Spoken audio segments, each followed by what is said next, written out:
നമസ്കാരം. സംസ്ഥാനത്തെ തടവറകൾ ഭരിക്കുന്നത് CPM കുറ്റവാളികളാണെന്നത് പരസ്യമായ രഹസ്യമാണ്. പ്രത്യേകിച്ചും ടി പി ചന്ദ്രശേഖരന്റെ കൊലയാളികൾ. പൊടിസനയ്ക്കെതിരെ തിരുവാക്കി മുറിവ് പറയാൻ ഒരു ജയിൽ ഉദ്യോഗസ്ഥർക്കും ധൈര്യമില്ല.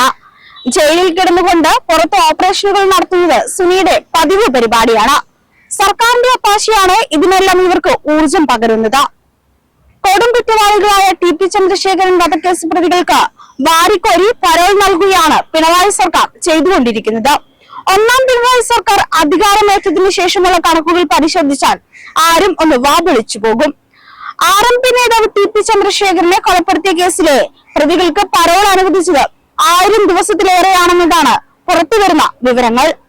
ജയിലിൽ തന്നെ ഇഷ്ടം പോലെ സ്വാതന്ത്ര്യമുണ്ട് ഇവർക്ക്. ഇതുകൂടാതെയാണ് ഇഷ്ടമുള്ള ബ്ലോക്കും ആഹാരവും മൊബൈൽ ഫോണും എല്ലാം പ്രതികൾക്ക് ലഭിക്കുന്നത്. ഇതിനു പുറമെയാണ് യഥേഷ്ടം പരോൾ കിട്ടി പുറത്തിറങ്ങാൻ സാധിക്കുന്നതും. KC രാമചന്ദ്രനും ട്രൗസർ മനോജും സജിത്തും ജയിലിന് പുറത്ത് 1000 ദിവസത്തിലധികം കഴിഞ്ഞതായാണ് റിപ്പോർട്ടുകളുള്ളത്. 6 പേർക്ക് 500-ലധികം ദിവസം പരോൾ ലഭിച്ചപ്പോൾ കേസിലെ മുഖ്യപ്രതിയായ കൊടിസുനിക്ക് 60 ദിവസവും പരോൾ ലഭിച്ചു.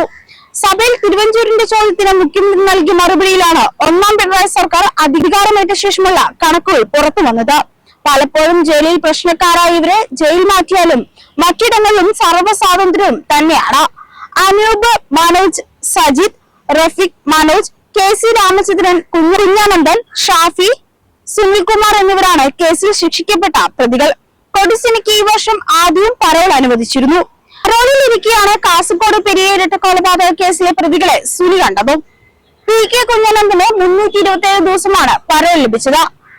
2020 മാർച്ച് 30-ന് 3 ഇടക്കാല ജാമ്യത്തിൽ പുറത്തിറങ്ങിയിരുന്നു. ജാമ്യത്തിലിരിക്കെ ജൂൺ 11-നാണ് കുഞ്ഞാനന്ദൻ മരിക്കുന്നതും. KC രാമചന്ദ്രന് 28 തവണയായി 1081 ദിവസമാണ് പരോൾ അനുവദിച്ചത്.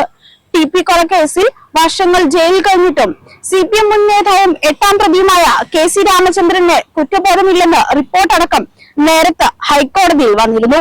പരോൾ കാലത്ത് തന്റെ നേതൃത്വത്തിൽ സാമൂഹ്യ സേവനത്തിന്റെ ഭാഗമായി വയോധികർക്കായി വീട് നിർമ്മാണം നടത്തി. തന്റെ വിവാഹവുമായി ബന്ധപ്പെട്ട് ബാധ്യതയുണ്ട്. പോലീസ് മർദ്ദനത്തിൽ നട്ടലിന് പരിക്കുണ്ട് തുടങ്ങിയ കാര്യങ്ങളെല്ലാം രാമചന്ദ്രൻ കോടതി മുമ്പാകെ പറഞ്ഞിരുന്നു. TK രാജേഷ് 21 തവണയായി 940 ദിവസം പരോൾ ലഭിച്ചിട്ടുണ്ട്. ട്രൗസർ മനോജിന് 26 തവണയായി 1068 ദിവസം പരോൾ ലഭിച്ചിട്ടുണ്ട്. അണ്ണൻ സജിത്ത് എന്ന സജിത്തിന് 21 തവണയായി 1078 ദിവസവും മുഹമ്മദ് ഷാഫിക്ക് 15 തവണയായി 656 ദിവസം പരോൾ ലഭിച്ചു. ഇടയ്ക്കിടെ ജയിലിന് പുറത്തിറങ്ങുന്ന ഷാഫി വിവാഹവും കഴിച്ചിട്ടുണ്ട്. ഷിനോജ് 17 തവണയായി 925 ദിവസം പരോളിൽ കഴിഞ്ഞു. ഇവരൊക്കെയും 227 ദിവസം ജാമ്യം ലഭിച്ച് പുറത്തിറങ്ങുകയും ചെയ്തു. 24 തവണയായി 782 ദിവസമാണ് റഫീഖിന് പരോൾ ലഭിച്ചത്. കിർമാണി മനോജ് എന്ന മനോജ് കുമാറിനാകട്ടെ 19 തവണയായി 850 ദിവസം പരോൾ ലഭിച്ചിട്ടുണ്ട്. കൊടിസുനി എന്ന സുനിൽകുമാറിന് 3 തവണയായി 60 ദിവസവും MC അനൂപിന് 15 തവണയായി 900 ദിവസം പരോൾ ലഭിച്ചു. കൃഷ്ണൻ 10 ദിവസം പരോളിൽ കഴിഞ്ഞിട്ടുണ്ട്. TP ചന്ദ്രശേഖരൻ വധക്കേസിലെ ഓരോ പ്രതികൾക്കും എത്ര തവണ പരോൾ അനുവദിച്ചെന്നും കാലാവധി എത്രയെന്നും ചോദിച്ചായിരുന്നു തിരുവഞ്ചൂർ രാധാകൃഷ്ണൻ ചോദ്യം ഉന്നയിച്ചിരുന്നത്. 2024 ഒക്ടോബർ 14-ന് ഉന്നയിച്ച ചോദ്യത്തിനാണ് ഇപ്പോൾ മറുപടി നൽകിയിരിക്കുന്നത്. പരോളിലിറങ്ങിയ കൊടിസുനി സ്വർണ്ണക്കടത്തുമായി ബന്ധപ്പെട്ടാണ് വയനാട് സ്വദേശിയെ തട്ടിക്കൊണ്ടുപോയി കേസിൽ സുനി പ്രതിയായത്. ജയിലിലും ഒട്ടേറെ തവണ സുനി പ്രശ്നങ്ങൾ ഉണ്ടാക്കിയിരുന്നു. പലതവണ ജയിൽ മാറ്റി. പരോളിനിടെയാണ് കിർമാണി മനോജിനെ ലഹരി പാർട്ടി നടത്തിയതിന് പിടികൂടിയത്.